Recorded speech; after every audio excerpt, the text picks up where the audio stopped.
we talk about science fiction. A related genre is dystopian fiction. And it has been described as dystopian.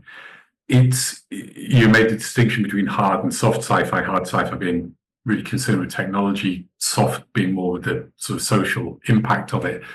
I would say you may challenge me on this if you want. But Never Let Me Go is not hard sci-fi in the same way as, say, 1984, or we just mentioned Margaret Atwood, The Handmaid's Tale, where technology is really enforcing this dystopian political system, where people really can't move out of certain physical boundaries. In fact, the lack of some of those boundaries is quite striking in Never Let Me Go. Is it a dystopia, or is there a better description for it? It's interesting you mentioned the lack of technology, because that's something the film adaptation, as it 2010 for Never Let Me Go, it's something that had to be dealt with because obviously visually you had to show something.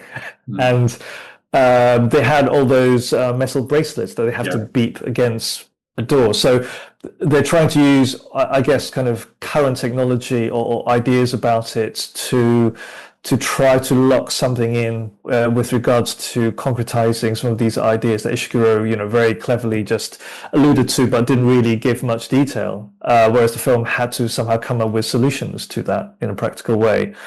I think if we see dystopia as the opposite of utopia, so the opposite of a no place or a good place, it brings to mind for me a very typical utopian dystopian conundrum that you get with the well-known science fiction writer Ursula K. Le Guin. She has a short story that's quite often taught, I think, in schools as a bit of a philosophical conundrum. It's called The Ones Who Walk Away from Omelas.